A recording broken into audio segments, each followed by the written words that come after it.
Class 10th mathematics हम लोग पढ़ रहे हैं, गणित पढ़ रहे हैं। गणित में प्रश्नावली आपका क्लास 10th का प्रश्नावली 7.1 है। 7.1 के चैप्टर के नाम कहें तो नियामक ज्यामिति है, कोऑर्डिनेट ज्योमेट्री है ना।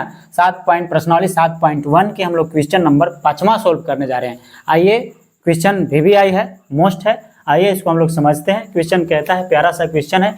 क्वेश्चन सबसे पहले पढ़ते हैं हम लोग। तो क्वेश्चन कहता है कि किसी कक्षा में चार मित्र बिंदु जिसका नाम है A, B, C और D पर बैठे हुए हैं जैसा कि आकृति 7.1 में, ये आकृति का नाम है 7.1 आकृति 7.1 में दर्शाया गया है।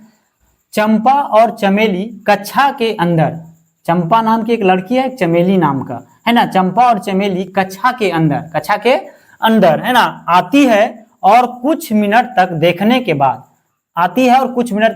के बाद चंपा चमेली से पूछती है। चंपा किससे पूछती है? चमेली से पूछती है। क्या पूछती है कि क्या तुम नहीं सोचती हो कि ABCD एक वर्ग है? ABCD एक क्या है? वर्ग है ना, वर्ग है। चमेली इससे सहमत नहीं है। चमेली जो है इससे सहमत नहीं है, यानी कि चंपा चमेली से पूछती है कि क्या तुम सोचती नहीं हो कि ABCD जो है एक कौची है? वर्ग है ना। तो चमेली इससे सहमत नहीं है। चमेली कहती है कि ना, हम तुम्हारी बातों से सहमत नहीं हैं और दूरी सूत्र प्रयोग करके बताइए कि इसमें कौन सही है। यानी कि दूरी सूत्र का प्रयोग करना है और बताना है कि इन दोनों में कौन सही है, चंपा सही है कि चमेली सही है। तो आइए इस क्वेश्चन को हल करते हैं। बहुत प्यारा सा क्वेश्चन है। सबसे पहले हम देखें तो ये आकृति 7.1 देखने के बाद में हमें पता चलता है कि इसको हम लोग बोलते हैं y अक्ष और इसको हम लोग बोलते हैं x अक्ष, है ना। तो सबसे पहले लिया जाता है x अक्ष पर। तो x अक्ष पर यहाँ पे बिंदु जो है, ये बिंदु है, इसका नाम हम करण कर दें तो इसका नाम था ABCD, ABC और इसको कह दें D। बात समझे? अब इसकी जो निर्देशांक होंगे वो कितना होंगे मेरे भाई? तो वो जो हो जाएंगे, ये हो जाएंगे 3,4, इसका हो जाएगा 3,4 है ना। और इसका जो हो जाएगा D का जो हो जाएगा, इसका हो जाएगा 6,1, इसका हो जाएगा 6,1 और इसका हो जाएगा C का जो हो जाएगा वो 9, इधर है x अक्ष पर 9 पर है और y अक्ष पर 4 पर है, यानी 9,4। अगर B की चर्चा करें तो B पर x अक्ष जो है 6 पर है और y अक्ष 7 पर, यानी 6,7 हो जाएगा। यानी हम एक अलग फिगर बना लेते हैं और यहीं से हम डायरेक्ट हल कह देंगे। तो इस तरह की इसकी फिगर बनती है, लगभग एक वर्ग की तरह, है ना। एक आकृति है जो इस तरह का नाम है। इसका नाम अगर नामकरण कर दें तो A है ना, B, C और D। बात समझे? इस तरह से इसकी आकृतियां बनती है, ठीक है। ABCD है ना, इसको बढ़िया से लिख कर देते हैं हम, है जो इस तरह का है, ठीक है। इसका नामकरण कर दें तो हो जाएगा, है ना, इस तरह से। चलिए, इसका बिंदु क्या है मेरे भाई? A का क्या है? तो 3,4 है, 3,4 है। B का क्या है मेरे भाई? तो 6,7 है। C का क्या है? तो 9,4 है, 9,4 है। और D का क्या है आपका? तो 6,1 है, 6,1 है। बस हमको दूरी सूत्र प्रयोग करके बताना है। तो दो बिंदुओं के बीच की दूरी सूत्र लगाएंगे। तो ठीक उसी प्रकार से सबसे पहले हम AB ज्ञात करेंगे। तो AB बराबर कहेंगे root under x1 minus x2 के होल स्क्वायर प्लस में y1 माइनस y2 के होल स्क्वायर। ये बात कहेंगे। बताइए, यहाँ तक किसी को दिक्कत है? नहीं। दूरी सूत्र, दो बिंदुओं के बीच की दूरी सूत्र लग रहा है, हमें चर्चा करना है A और B के बीच में। तो x1 के जगह पर 3 है, माइनस x2 के जगह पर कितना है जी? तो 6 है ना, 6 है। तो मेरे भाई 6 के होल स्क्वायर कहेंगे और प्लस में y1 के जगह पर कितना है? तो 4 है ना, माइनस y2 के जगह पर कितना है? 7 है। ये पूरे को हो जाएंगे होल स्क्वायर, रूट अंडर बराबर लगा देंगे। फिर बराबर लगाएंगे, 6 में से 3 जाएगा, माइनस 3 बचेगा के होल स्क्वायर प्लस 7 में से 4 जाएगा तो माइनस 3 बचेगा, इसका होल स्क्वायर कहेंगे। तो इसका जो हम देख रहे हैं गुना करेंगे तो रूट अंडर क्या पाएंगे मेरे भाई? तो तितली के 9 और प्लस तितली के 9, 9 हो जाएगा 18, 9 कितना हो जाएगा? 18। रूट 18 को हम लोग फैक्टर करके लिख लेते हैं। तो 18 के फैक्टर करेंगे तो 2 दूना में 18 और तितली के 9, यानी 3 रूट 2 लिख सकते हैं। यानी हम इसको कहेंगे, इसको हम कहेंगे 3√2 मात्रक, इतना कहेंगे जी, इतना कहेंगे। यानी ए बी दो बिंदुओं के बीच की दूरी 3√2 आ गया। यहाँ तक किसी को दिक्कत है? नहीं। ठीक उसी प्रकार से हम ज्ञात करेंगे अब BC। क्या ज्ञात करेंगे? BC। तो BC बराबर वही √(x1 - x2) के होल स्क्वायर। तो x1 के जगह पर 6 है, 6 - 9 के क्या हो जाएगा? Whole square. x2 के जगह पर 9 है, y1 प्लस में y1 के जगह पर कितना है? तो 7, y2 के जगह पर कितना है? माइनस हो जाएगा 4, ये पूरे को हो जाएगा होल स्क्वायर। यानी अब हम लोग कहेंगे तो घट जाएगा, तो 9 में से 6 जाएगा 3, -3 के होल स्क्वायर, प्लस में 7 में से 4 जाएगा तो 3 के होल स्क्वायर हो जाएगा। यहाँ हो जाएगा आपका तीतली के 9, माइनस माइनस 2 बार गुना होता है, प्लस हो जाता है, फिर प्लस, फिर हो जाएगा आपका तीतली के 9, तो 9 हो जाएगा आपका 18, √18 को हम लिख सकते हैं 3√2। इतना मात्रक हो गया आपका, इतना मात्रक हो गया। ठीक है, BC बराबर भी आ गया 3√2। ठीक उसी प्रकार से हम ज्ञात करेंगे DC। क्या ज्ञात करेंगे? DC। तो DC बराबर क्या कहेंगे मेरे भाई?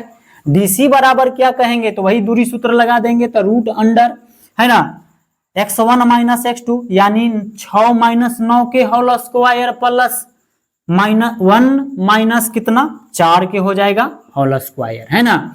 यानी कि 1 - 4 के होल स्क्वायर, तो यहाँ हो जाएगा -3 के होल स्क्वायर और प्लस में इधर हो जाएगा -3 के होल स्क्वायर। यानी हम इसको कह सकते हैं बराबर में रूट अंडर तीतली के 9 प्लस में तीतली के 9, यानी इसका हो जाएगा √18, 9 हो जाएगा √18। √18 को हम लोग कह सकते हैं मेरे भाई, √18 को कह सकते हैं 3√2 मात्रक, है ना। इतना हम लोग कह सकते हैं। ठीक उसी प्रकार से, ठीक इसी प्रकार से हम क्या ज्ञात करेंगे? तो DC ज्ञात कर लिए, अब ज्ञात करेंगे AD। तो AD बराबर फॉर्मूला वही दो बिंदुओं की बीच की दूरी सूत्र लगेगा रूट अंडर x1 - x2 के होल स्क्वायर, तो x1 के जगह पर 3 और x2 के जगह पर 6, यानी 3 - 6 के होल स्क्वायर। ठीक है, फिर प्लस कहेंगे, प्लस y1 - y2 के होल स्क्वायर, तो y1 के जगह पर 4 है, यानी 4 - y2 के जगह पर 1 है, 1 के स्क्वायर हो जाएगा। यानी हम कहेंगे तो इसको कहेंगे रूट अंडर 9 में से 6 जाएगा तो -3 का स्क्वायर हो जाएगा, प्लस 4 में से 1 जाएगा तो 3 का स्क्वायर हो जाएगा। यानी हम कह सकते हैं तो तीतली के 9 हो जाएगा और प्लस में तीतली के 9 हो जाएगा। यानी कि 9 + 9 √18 हो जाएंगे। यानी कि √18 को हम लोग लिख सकते हैं, क्या लिख सकते हैं?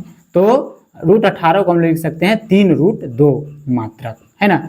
अभी तक हमने क्या क्या ज्ञात कर लिया?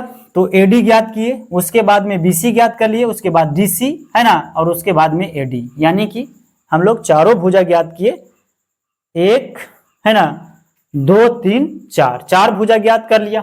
4 भुजा मैंने ज्ञात कर लिया। अब हम जानते हैं कि वर्ग में विकर्ण कितने होते हैं? 2 विकर्ण होते हैं। वर्ग में कितने विकर्ण? 2 विकर्ण। ये होता है आपका, एक हो जाएगा DB और एक हो जाएगा आपका AC। क्या हो जाएगा? AC। तो ये दोनों विकर्ण भी आपस में क्या होना चाहिए? बराबर होना चाहिए। विकर्ण की यहाँ चर्चा करते हैं। विकर्ण, तो विकर्ण के लिए क्या हो जाएगा मेरे भाई? विकर्ण क्या है आपका? तो AC। तो सबसे पहले हम कहेंगे AC बराबर, तो रूट अंडर वही दूरी सूत्र फॉर्मूला लग जाएगा। तो दूरी सूत्र क्या हो जाएगा आपका फॉर्मूला में? तो हो जाएगा x1 - x2 के होल स्क्वायर, यानी 3 - 9 के होल स्क्वायर, 3 - 9 के हो जाएगा whole square, plus y1 - y2 के होल स्क्वायर, तो y1 के जगह पर 4, तो 4 - 4 के होल स्क्वायर, यानी 4 - 4 के होल स्क्वायर। तो इसको हम लोग क्या कहेंगे मेरे भाई? तो रूट अंडर कहेंगे 9 में से 3 जाएगा तब बचेगा कितना? -6 का स्क्वायर, प्लस में है ना 4 में से 4 जाएगा तो 0 के स्क्वायर कहेंगे। यानी हम इसको कहेंगे 6 छक 36, माइनस माइनस गुना होता है प्लस हो जाता है, और 0 में भी गुना करेंगे 0 रह जाएगा। यानी 36 में 0 जोड़ेंगे तो रूट हो जाएगा आपका 36 और 36 का वर्गमूल 6 आएगा। इतना मात्रक हम लोग कहेंगे। बात समझे? यानी कि जब हमने विकर्ण AC ज्ञात किया तो हो गया आपका रूट 36 का वर्गमूल 6 मात्रक हो गया। एक विकर्ण मैंने ज्ञात कर लिया AC। ठीक उसी प्रकार से हम BD ज्ञात करेंगे। क्या ज्ञात करेंगे? BD। मेरे प्यारे मैं इधर बना देता हूं इसको, BD को, इधर देख लो आप एक बार। तो हम यहाँ पे कहेंगे BD बराबर, यानी BD बराबर कहेंगे तो रूट अंडर वही फॉर्मूला यानी दूरी सूत्र। तो यहाँ x1 - x2 यानी 6 - 6 लिखेंगे, 6 - 6 को हो जाएगा होल स्क्वायर, प्लस फिर होता है आपका Kochi y1 - y1 minus y2 के होल स्क्वायर, तो y1 के जगह पर 7 है और y2 के जगह पर 6 है, तो यानी कि 7 माइनस y2 के जगह पर 1 है, तो 1 का स्क्वायर हो जाएगा। बताइए यहाँ तक किसी को दिक्कत है? नहीं।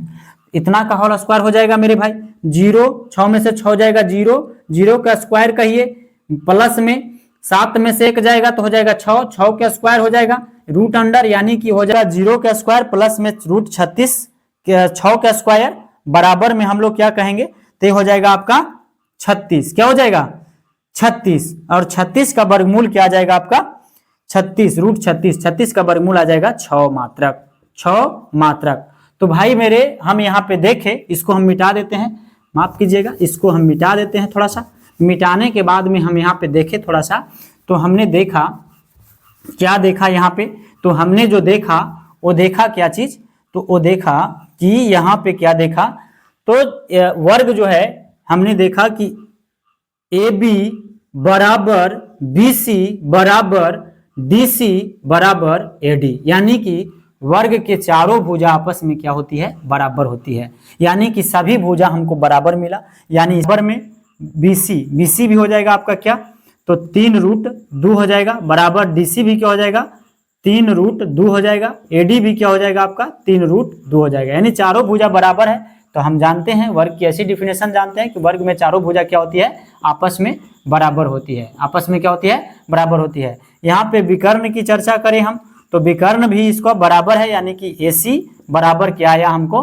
BD। क्या आया? BD, यानी वर्ग के विकर्ण भी यहाँ पे बराबर है, यानी 6, इसका भी मान 6 वाला है, इसका भी 6 वाला है। अतः हम कह सकते हैं कि ABCD एक वर्ग है, वर्ग है। बात समझे?